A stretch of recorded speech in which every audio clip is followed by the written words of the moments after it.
What's up, guys? Welcome back to Newswave. Yesterday we talked about the situation around Unity where they were moving to a pay-per-install revenue share that didn't go over well online, and when they got that feedback, they had some updates that they posted, and it's not necessarily the backtrack that I think most of us were expecting. It's actually kind of a weird turn. We'll go over that, though, here today. Also, we are going to be talking about a Sony State of Play and a Nintendo Direct, both of which happening today, and we also have to take a look at PlayStation Plus Premium, as we did get the announcement for which games were heading to the service in September, and I'm kind of mixed on it. Guys, if you enjoy these videos, make sure you hit that like button, helps out a ton, and if you're new here to the Small and Wave channel, make sure you subscribe down below. And we're going to start today with Apple and that iPhone 15 Pro, and the Pro Max, as they did have a bit of a focus on gaming with titles like Resident Evil 4 Remake, Village, and even Death Stranding coming to the device, which is very impressive for that A17 chip that they have inside of it. But we got some more information as well as screenshots, and well, take a look at this. This would be the control UI if you don't use, say, a DualSense controller, and yeah, it looks very crowded there with buttons all over the place that won't really have much feedback because it's just sitting there on the touchscreen. This is a hurdle that is going to be very difficult, I think, to clear when it comes to just cell phone gaming with titles like these where there's so many buttons. It's hard to know what you're pressing at times, right? Now, they are going to be free to start and pay to play past an intro, so kind of like demos will be included, and then you can pay to unlock, just the rest of the game. It's, I think it's more impressive that they're just able to play these titles with that chip that Apple has created. I'm still curious about thermals and battery life and even performance. I believe they're going to run at 30 frames, but still being able to play on your phone compared to what we used to play on our phones, which was like Snake on the Nokia brick. It's pretty impressive. Also, Lies of P is out next week, I believe on the 19th, and it will be heading into Game Pass day one. We did get reviews going live yesterday, which we can take a look at Metacritic, who decided to change their website up. I know it looks kind of weird now. I think I like the older Metacritic look, but either way, we can see it coming in now at an 82. This on the PS5 that had the most reviews, 30 positive, 2 mixed, 1 negative. As I'm going through these reviews, for example, Game Informer at the top, a 95, Gaming Trend, a 95, we have comicbook.com with a 90, scrolling all the way to the bottom, we have the lowest score being VG247, giving it a 40. They say it lacks the polish and stir of its contemporaries, which, funny enough, it's getting compared clearly to the different Souls games, but I did notice Bloodborne came up almost across the board, like universally, everyone mentioned Bloodborne. I think IGN mentioned it like 10 or 12 times or something. It was a lot, right? And that's clearly the inspiration that they're taking with Lies of P. However, apparently the story is pretty good, and it does have that satisfying combat that you would expect from a Souls game without just being part of the Souls series. So I'll check this out. Again, it's going into Game Pass day one, so I'll download it there and see what I think of it. Oh, and it looks like Bethesda is preparing a patch for Starfield that's going to address many of the issues that players have brought up. You can see the bullet points that they put out over on their website when detailing some of their plans going forward, like brightness and contrast controls, HDR calibration menu, FOV slider, but the big one has to be NVIDIA DLSS support for PC, which was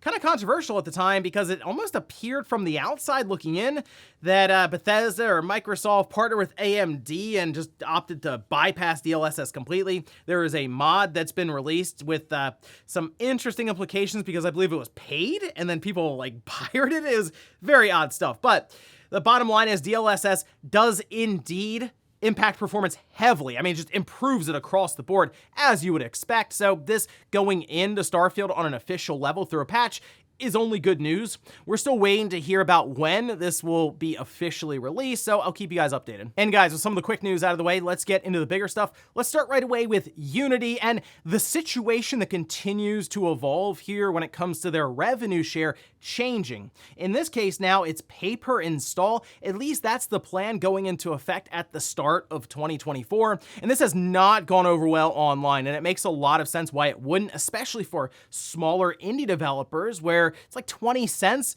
per download or install. And there's a threshold you have to hit, but once you do, it becomes quite expensive, it feels like, to use Unity, especially going forward when some of these projects take years and years to complete. Who knows what their next plan is after trying to pull this stunt. And it appears they're still continuing on with it, which I'm a little surprised. I was pretty confident they were going to reverse course because it just looks like a lot of developers are like, well, all right, I guess we're not using Unity anymore. However, they have done some updates to kind of clarify a few questions around, for example, one person just taking a game file and installing it, uninstalling it, installing it over and over and over again, and racking up some of those counted installs. But this we can see posted up over on the Unity forums.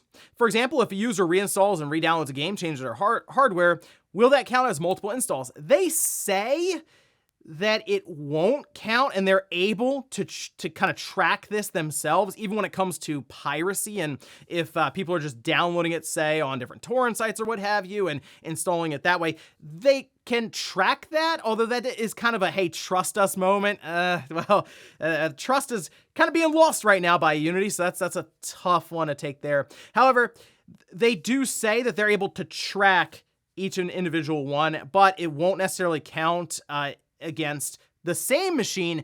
But if a person has a Steam Deck, a PC in the living room, a PC in the office, maybe it's a mobile game as well, and they install there, those will all count separately. So it is still possible one person could install the game on 4 or 5 different devices, and those would all count to kind of rack up your tab there with that threshold. Now, on the question of demos, if a demo leads to a full game upgrade, all right, so let's say you have a small piece of the game, but you can then pay and immediately unlock the rest of it from that single download and install you did, that does count against it. But if it's just a demo of a single level and the rest of the game is not present, so you have to install another thing, then it wouldn't count against it. Also, for charity bundles, they're able to track those correctly. Those will also not count against their installs. However, the biggest issue that was really brought up by AgroCrab was the idea of these games maybe going into a subscription service like Game Pass or PlayStation Plus, what have you, and those downloads all counting against their threshold. As we know, millions of people would have access to it. It seems pretty easy to hit that threshold, then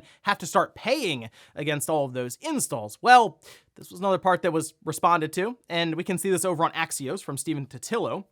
They say, as for Game Pass and other subscription services, Witten said that developers like AgroCrab would not be on the hook, as the fees are charged to distributors, which in the Game Pass example would be Microsoft. I'm sure Microsoft will get right on that one, because think about this. These 3 different companies, Nintendo, Microsoft, Sony, all have something very similar with that. Nintendo having their game trials, that would still count. Like, you could have a game that's built on Unity from a smaller developer basically be given to Nintendo for a week to allow people to download the whole thing and try it out. I assume that would count against it as well. PlayStation Plus being the same thing, Game Pass. Do you really think Nintendo, Microsoft, Sony are going to say, oh, we'll cover that, no big deal? No, they're just going to look at him and I would assume just laugh and be like, all right, well, I guess in this case going forward, we're just not going to accept any Unity games, which means that developers who maybe are thinking, okay, if we get this off the ground, we can get that Game Pass deal that'll help us the rest of the way. They're just not going to develop on Unity, which once again, just drives developers away. The whole thing is still weird to me. It just looks like self-sabotage. I don't get it. So I still expect them to completely backtrack, but the big question, once again, is the trust lost? Because it kind of looks like it to me. Next up, let's talk about the State of Play and Nintendo Direct that are both happening today. The Direct will air in a couple of hours after this Newswave goes live, and then later on this afternoon, we'll have that State of Play. In fact, let's start there. We can see this over on PlayStation Blog, with the State of Play airing 5 p.m. Eastern, 2 p.m. Pacific time. Sony does give us an idea as to what we can expect here, and kind of took the wind out of people's sails when they got really excited seeing just the card appear, because you get to the fine print, and it says it's going to focus on updates to previously announced games coming to PlayStation consoles, from indie and PSVR 2 highlights to major upcoming titles from third-party partners. So keep that in mind. You're probably not going to see much of anything from Sony's first-party studios, which is a big question mark for people after Spider-Man 2. What's coming up, especially from the single-player side, right, with the big AAA games? We know that there are these live service games that are coming, like Fair Games, right? That's one that was presented without any gameplay, and that seems to be a trend right now for some of these live service games from Sony. So in this case, I would expect maybe Final Fantasy VII Rebirth with a release date. That would make some sense, going into Tokyo Game Show. Stellar Blade, another good one there. And maybe Helldivers 2 with a release date. I think having all three of those with release dates, and maybe Helldivers 2 going into PlayStation Plus Premium when it releases, that'd be a pretty good little state of play. I'm not expecting a lot out of this after hearing from Sony what we should be expecting. PSVR 2, that would be, I think, a big one for Sony to, once again, put something interesting in front of people who don't have a PSVR 2 headset yet, but it just seems like Sony has, I don't want to say lost interest, but just hasn't made the push that many people were expecting when they presented a $550 headset. And then on the flip side, we have a Nintendo Direct to look forward to, as I mentioned, a few hours after this news wave goes live. We can see this posted up over on Twitter. From Nintendo, it says, tune in September 14th, 7 a.m. Pacific or 10 a.m. Eastern for that Direct live stream featuring roughly 40 minutes of information focused on Nintendo Switch games releasing this winter, which that would technically go into March, right? So essentially, the rest of this fiscal year is kind of how I would look at that. We could still have an announcement for a game maybe coming out before the end of this year. I'm still thinking that Twilight Princess Wind Waker double pack that's been very elusive, but apparently has been ready forever. Maybe it's time to finally announce that one. Maybe the Metroid Prime 2 and 3 games come out to follow up with Metroid Prime Remastered, ahead, of course, of the big question, Metroid Prime 4. Is it finally time to show this game? Well, that's that. I think that would be a great closeout, especially if you have something like F-Zero to discuss, Donkey Kong, and then one more thing, Metroid Prime 4 with the year 2024 at the end.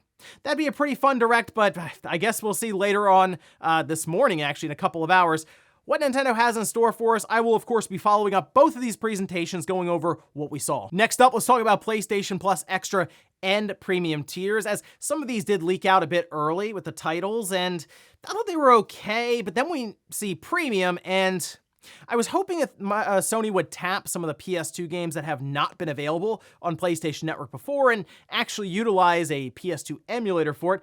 Has not happened here, but I'm not necessarily writing off some of the games that they did introduce because there's at least some good there. But let's start from the top here over on PlayStation Blog.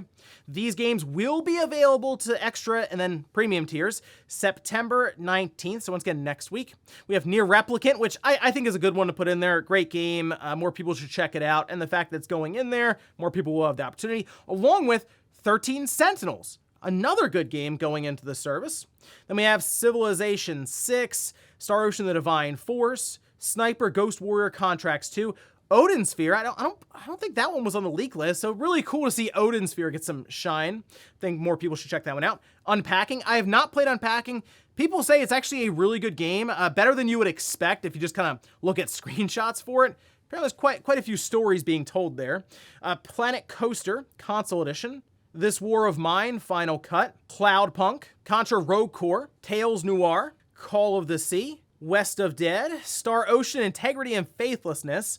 That's a shame. And then Paw Patrol the Movie Adventure City Calls. Then moving up to PlayStation Premium, these would be under the Classics category, and definitely a lot of Star Ocean here. That's something that I think is good to see because the franchise has been definitely beaten down more and more recently, even like the Divine Force. Not the greatest outing, although not the worst. You could have been Faithlessness, which, hey, that's also there for people to experience. But Star Ocean First Departure R on the PS4, a good game, I would say. It's from the PSP, actually. If you have not checked that one out, I would recommend it. And then also Star Ocean Till the End of Time. That's another good one. I feel like, anyway, at least during the PS2 days, that was a pretty cool game. And then Star Ocean: The Last Hope. I enjoyed that one more than I think most people did, but that's the 4K and FHD remaster. And then Dragon's Crown Pro. So I'm looking at this. These are all games that were basically already kind of remastered and put on the PS4. I'm still looking for that big aha moment for the PlayStation 2, where it's a game we have not seen as like a PS4 remaster, and Sony, of course, plays it off as it basically being a PS2 game, despite technically being brought up for the PS4 previously. That's kind of been their MO this whole time for PlayStation Plus Premium. So I'm hoping in one of these months coming up, they just drop something out of nowhere that we just haven't seen before, clearly using a PS2 emulator, and then it opens up a world of possibilities. Because right now we're kind of operating in the PS4 remaster of PS2 games box. So here's hoping they could break out of it at some point, but really PlayStation Plus Extra, I think looks pretty good for the month. And then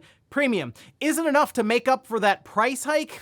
I don't think they're there yet, but at least if you're already signed up, there's some pretty good stuff to experience. And in our last bit of news, let's talk about a big PlayStation 5 update that is now live. And this one caught my eye because they upgraded the storage capacity for that NVMe slot in your PlayStation 5, but also there's some pretty useful features here. This over on PlayStation blog, we can see.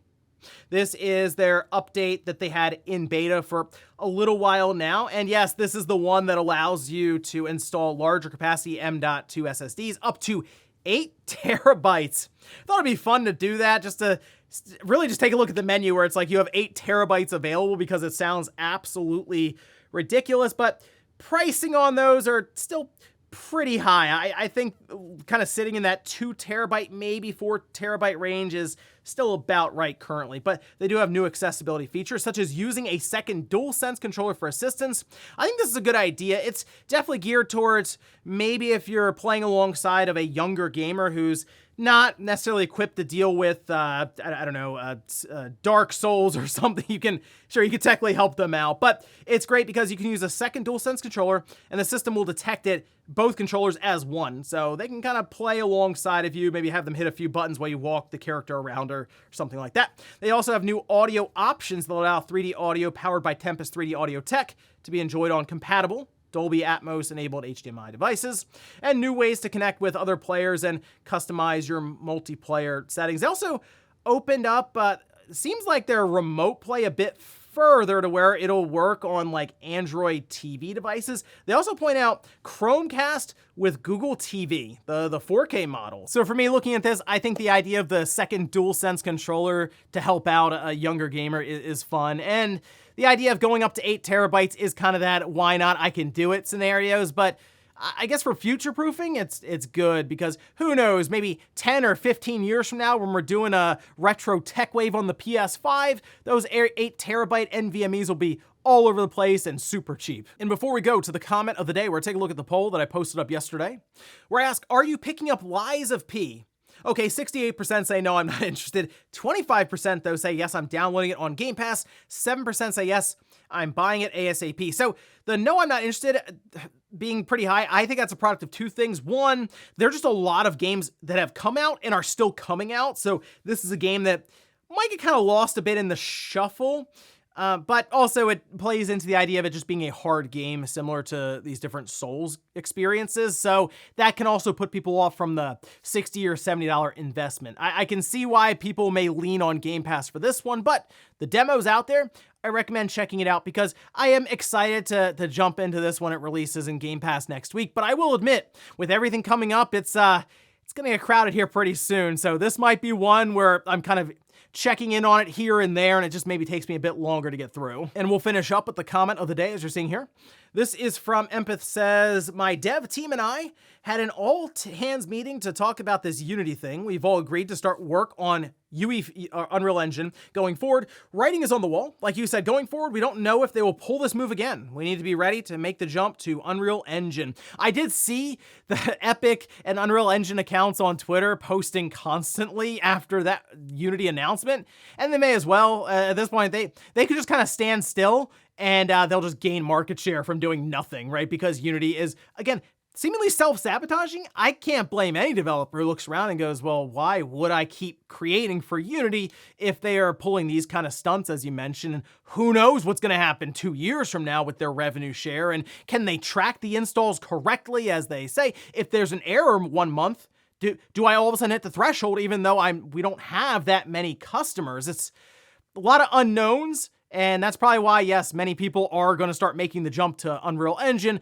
unless Unity reverses course. But even if they do, can you really trust them going forward? And ladies and gentlemen, that's going to do it here for Newswave. If you enjoyed this video, guys, hit that like button. If not, hit the dislike. Leave comments down below about everything we talked about here today. Where's the Nintendo Direct or the PlayStation State of Play? Leave your predictions down below in the comments for what you think will be there. And then also, the Unity situation that continues to unfold. Do you think they'll convince Microsoft, Sony, or Nintendo to give them money for games appearing in their subscription service? And is there anything they can do to try to fix this, or is that trust lost? Thanks guys for watching, and I'll see you next time.